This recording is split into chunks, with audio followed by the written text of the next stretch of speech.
fast. Led All by the right. soaring vocals of Let's see how frontman Journey Steve broke up. Perry, Journey went from mid-level band to superstardom thanks to such hits as Don't Stop Believin' and Open Arms. But that success came at a cost. Burned out after years on the road, Perry performed his final show with Journey in 1987 and then walked away. While his exit 87, irked the shit. rest of the band, Perry felt he had no choice. In 1995, he told the Spokesman Review, "At the end of that tour, I honestly had to stop. I was suffering from serious fatigue, job burnout, and all sorts of other things happening in my personal life as a result of the 10-year burn." He returned to Journey in 1995, but the reunion didn't last long. He quit again in 1998. 87. He spent 7 years away. Doing what? How much money did they make back then? Were they getting fucked over like rappers? You know how rappers are always like, yeah, I lost millions through the labels. I owned my masters. I would have. But on the white people side, like rock music like that, like when they making like shit ton of money, like and they had their masters and recordings and they knew all that shit, or what? This time for good. Perry's bandmates Like did he have hella bread just waiting on him? Like was he straight? responded by hiring a sound-alike singer, Steve Ajeri. After voice problems forced Ajeri to part ways with Journey I have never seen him before. in 2006, he was replaced by Filipino singer Arnel Pineda. Hey, shout out my nigga, cause he's Filipino, but my mom hated him. My mom was a Steve Perry fan. She ain't rocking with bro. It was discovered by Journey guitarist Neil Schon after seeing a YouTube Shown. Yeah, this is some AI voice bot. They just copy and pasted the script into it, and he's just talking. Bro, why does my voice levels keep dropping? Like it goes and goes and goes and goes. Like, bro, just stay in the yellow the whole time while I'm speaking, bro. This shit's trolling, no cap. Whatever. Neil Sean, by the way. video. Meanwhile, the relationship between Perry and his former bandmates turned ugly in 2022 when he filed a lawsuit against Schon and Damn, these niggas just. Neil Sean is the. What? Steve Perry sued them a couple years ago? it was discovered by Journey guitarist Neil Schon after seeing a YouTube video. Meanwhile, the relationship between Perry and his former bandmates turned ugly in 2022 when he filed a lawsuit against Schon and keyboardist Jonathan Cain. He aimed to invalidate their trademark registration of the band's titles, claiming it invalidated an earlier partnership involving him. Perry withdrew the suit the following year, indicating an apparent thaw in his feud with his former bandmates. Led by frontman / creative visionary Billy Corgan, the Smashing Pumpkins merged grunge I don't know about much about it. I know the song 1991, and that's it. with art rock to great success during the 90s. As the years passed, tensions mounted as And that video about the girl on the cover. That's it. guitarist James Iha and bassist Darcy Retzky began to chafe against Corgan's controlling nature. In 2000, Corgan decided to pull the plug. For the next few years, Corgan and his former bandmates pursued solo projects, and Corgan decided to pull the plug. It's For like the next few Maytal. But nah. years, Corgan and his former bandmates pursued solo projects. But in 2005, Corgan announced his intentions to revive the Pumpkins via a full-page ad in the Chicago Tribune. Neither Retzky nor Iha was involved with the new iteration of the group. In 2018, after years of hinting at a full-fledged reunion of the original Pumpkins lineup, Corgan and all the original surviving members reunited, except for Surviving? Retzky. That led to much back-and-forth sniping in the media between Corgan and Retzky, the latter claiming she'd been offered a contract for a reunion tour that was rescinded at the last minute. Corgan, however, denied her narrative, insisting that an olive branch had been extended and she'd refused. I don't think the real story is as interesting to people as the story they want. Cream consisted of Eric Clapton on guitar, Ginger looks like Baker a on drums, streamer. and Jack Bruce on bass and Or lead some vocals. The band's live podcast shows guy. became renowned for improvisational brilliance, which was no Who is surprise this? considering that the band's name Cream? reflected I've the never heard of them. musicians' shared belief that they were the best Cash, at their get the particular money. instruments. Dollar, While the dollar playing bill. was explosive, No, so that- too were the my bad. interpersonal Wrong Cream, dynamics my bad. between them. Tensions within the band began to escalate during the recording of the Wheels of Fire album. Recording engineer Tom Dowd told Guitar World in 1997, "I knew that there had been some animosity among the three players, but when we would listen to Nigga. Get some nail clippers, bro. playbacks in the control room, there were times That's the motherfucker who's trying to get into the house on Christmas. That's Harv. That's Marv. No, that's Steve. What the fuck was that nigga's name? when I thought they were going to kill each other. It all cratered after a 1968 gig in Texas when Clapton told Baker he wanted out, and Baker admitted he felt the same way. It was just the end of it. Who the fuck was that? Who the fuck was that? Baker, who died in 2019, told Guitar World we R.I.P. decided for different reasons that it was all over. When Cream died, it died. Short of murder, we couldn't solve a problem between us. It's easy to forget that the Beatles' reign over Not the Beatles. I don't really know much about the Beatles. I just know that they're the shit. In Liverpool or London or the Great Abbey Road or something like that. I don't really know much. I know Blackbird and Strawberry Fields. And I know that they're legendary, but that's really about it. popular music lasted a mere 6 years, from the Mop Tops' breakthrough trip to New York City in February 1964 to the band's bitter demise. In the 60s, wow. In April 1970, Paul McCartney was the first I didn't even know they broke up. I really didn't. to publicly declare he'd left the band. The news reportedly infuriated John Lennon, who'd privately announced his own decision to quit more than 6 months earlier, but agreed to keep it quiet until the band signed a new record deal. McCartney drove the final nail in the coffin by including a Q&A with his debut solo album McCartney, in which his answer to whether he missed the Beatles was a terse no. Blame was quickly placed, with some believing Lennon's wife Yoko Ono influenced him to exit. Others pointed the finger at divisions that formed after Lennon insisted on hiring attorney Alan Klein. Regardless, McCartney launched a lawsuit to dissolve the band as He just stinks. You know he stinks. a corporate entity, a bitter legal battle that took 4 years and burned through millions. In late 1970, Lennon slammed McCartney in a scorched earth interview with Rolling Stone, telling the outlet, Paul would say, "Speak to my lawyer. I don't want to speak about business anymore," which meant I'm going to drag my feet. I and wanna try see. f- you. It was depressing. And not knowing whether I was going to continue in music, that was kind of depressing. McCartney was no Is he filthy rich? See what I'm saying? Like rappers, they lose their money in fucking a year or two. Like at the record labels and all this. And when it comes to old white people money, like do they lose their shit? Do they have their masters? Are they getting residuals? Or are they like filthy rich? Like does he never have to work again? Like that was the 60s, bro. If a rapper stops rapping today, they're gonna be fucking broke in a couple years.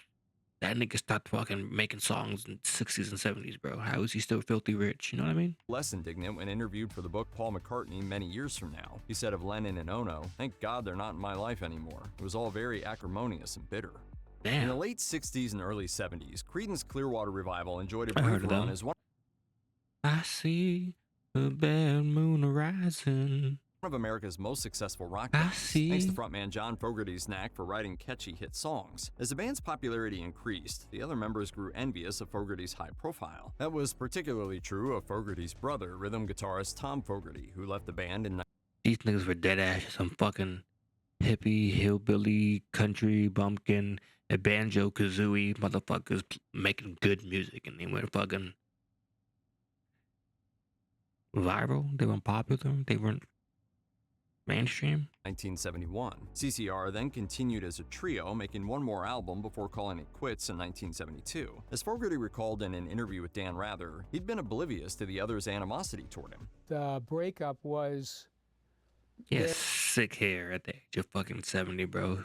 very just upsetting, certainly. A huge problem, however, arose due Head to the full of hair, restrictive shit's contract sick. he'd signed with Fantasy Records, which gave label owner Saul Zentz ownership over all his CCR songs. When Fogerty's third post-CCR solo album, 1985's Center Field, became a comeback hit, he found himself in the midst of an absurdly bizarre situation. Zentz sued him for allegedly plagiarizing one of his old songs that Fantasy Records now owned the Niggas rights. love suing, bro. Fogerty ultimately felt betrayed when he learned his former bandmates had sold their voting rights to Zentz. He told The Guardian, "The fact that every one of those people could turn their back on me at some point was unthinkable."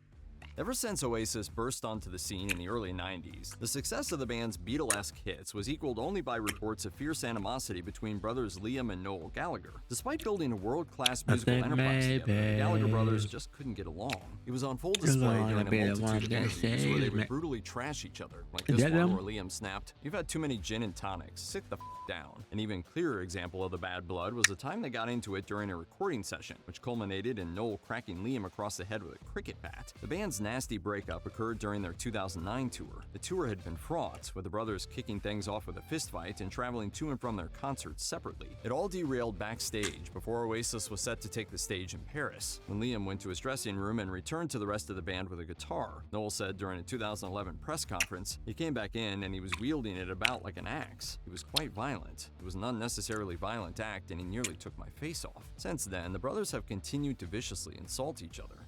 you watch each other. So if he was on here, did you watch him on here? No.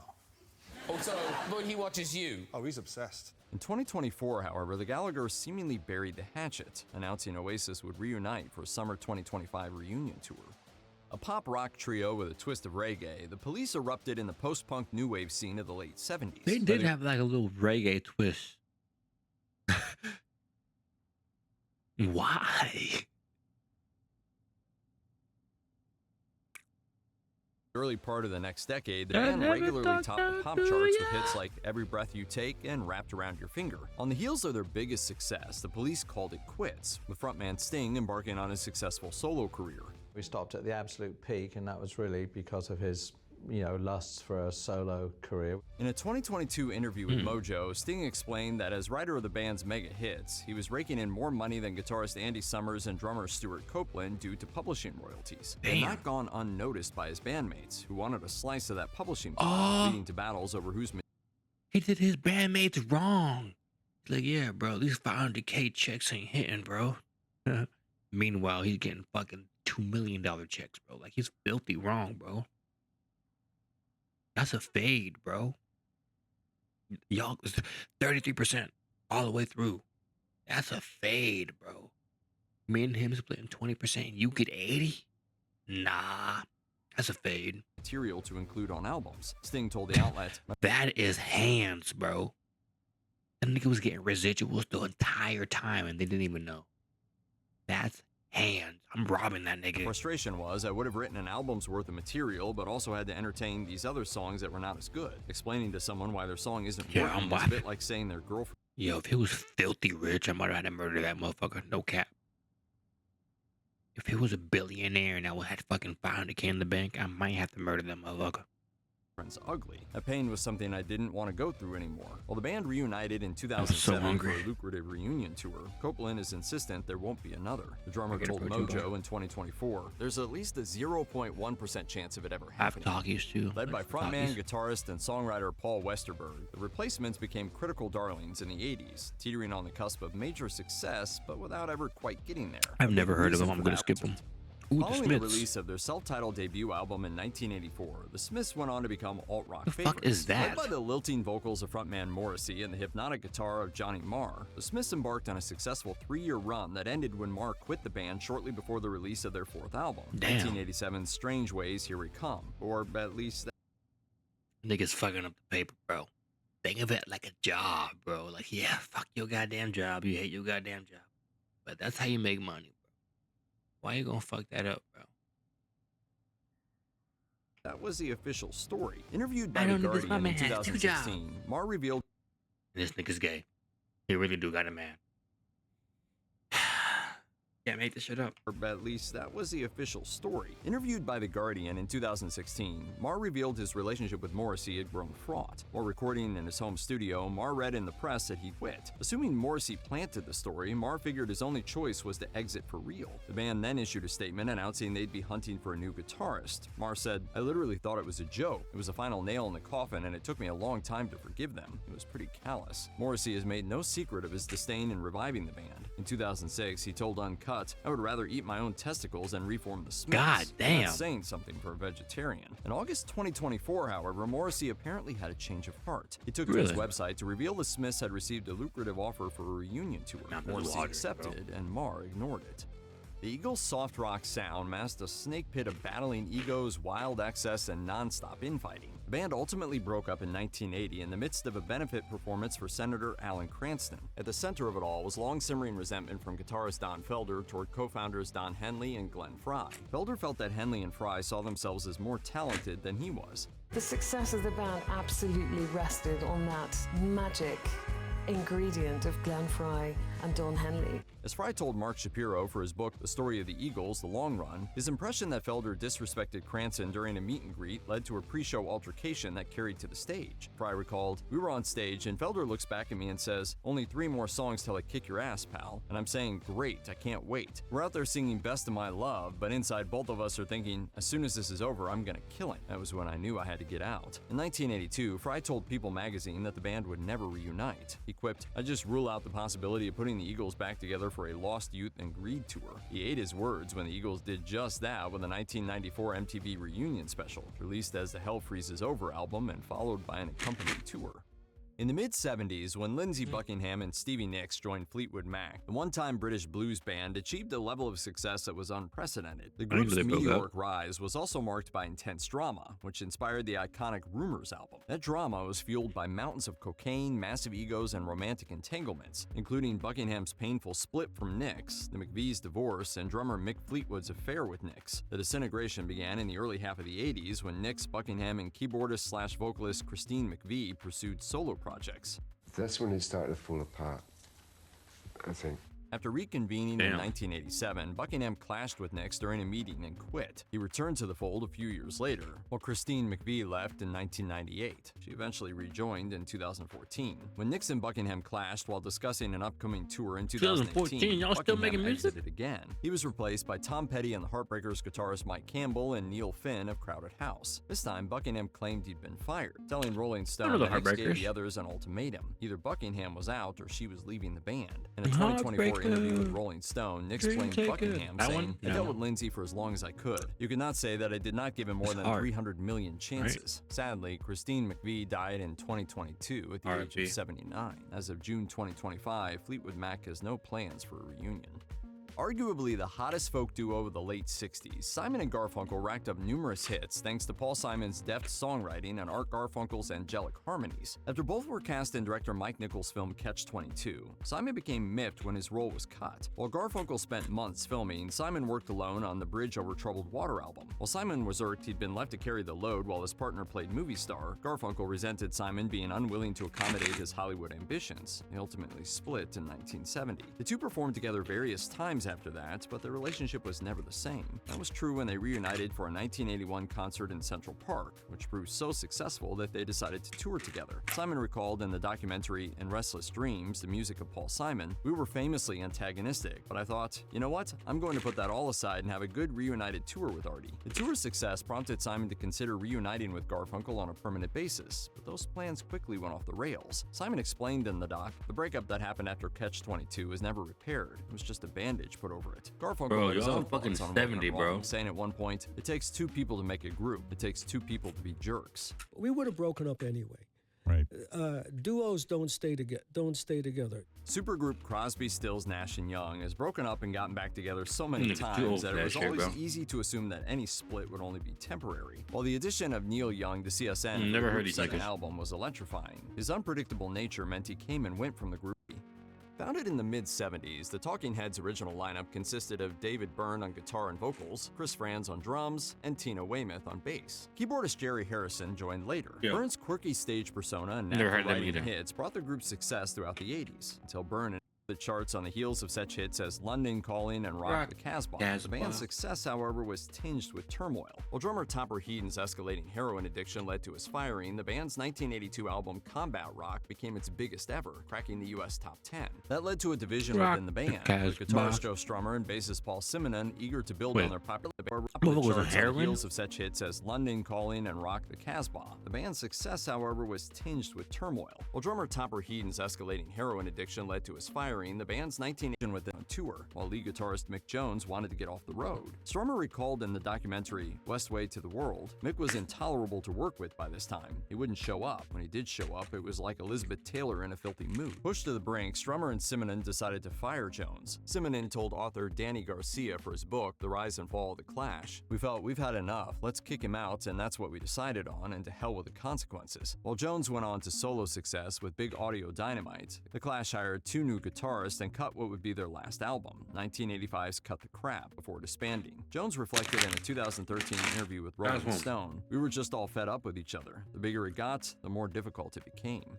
Founded in Atlanta in the mid-80s, the Black Crowes crafted a fresh but retro sound that exploded on their debut album, 1990. Van Halen has a unique place in rock history for experiencing contentious splits from not just one, but two different frontmen. Led by singer David Lee Roth during the late 70s and early 80s, the band racked up an impressive stream of hits until Diamond Dave parted ways with the band in 1985 to pursue a solo career. I got a beautiful band, man, and I got a real great future. The band then tapped Sammy Hagar as new frontman in 1985, ushering Van Halen into a whole other era. Hagar's time with the band came to a screeching halt in 1996 when he was fired unexpectedly. Roth, who'd bombed as a solo artist, was invited back into the fold. That reunion attempt, however, ultimately proved to be disastrous. Bottom line is work ethic.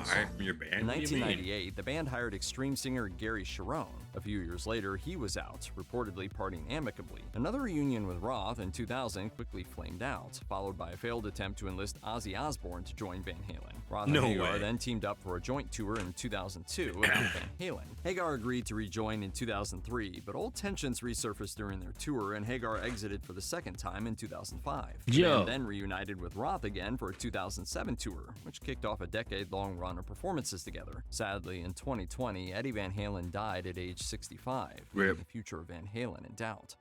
As the group's main songwriter, Syd Barrett was the driving creative force in the early days. I don't know of much about Pink Floyd. I've heard of them. I don't know if they're mere 3 prolific, years after but co-founding the band, Barrett left Pink Floyd as his struggles with mental illness became increasingly severe. Alright, The protein band bar. then embarked on a new chapter, with bassist Roger Waters and guitarist David Gilmour taking the reins. With Waters' vocals and keen songwriting bolstered by Gilmour's stunning guitar virtuosity, the band's 1970s output remains iconic. But the same creative tensions that fueled their musical brilliance also spawned a bitter feud between Gilmour and Waters while recording the aptly titled 1983 album The Final Cut. As Gilmour recounted to Rolling Stone, the sessions were miserable for the band. He told the outlet, "Even Roger says what a miserable period it was, and he was the one who made it entirely miserable, in my opinion." And obviously there is no band, it's me. Waters quit after completing the album and then launched a lawsuit seeking to prevent the other members from continuing to use the Pink Floyd name, and thus began decades of squabbling between Waters and Gilmour, a feud only briefly that's a bitch ass move.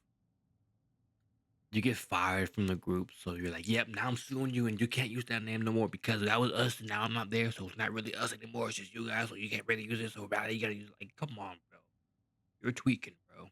When the band reunited That's a fade for a too. one-off Pink That's Floyd fade performance worthy. at 2005's Live 8 concert. We used to be homies and now you're like going out of your way to be extra and like you went through the legal system. That's a fade, bro.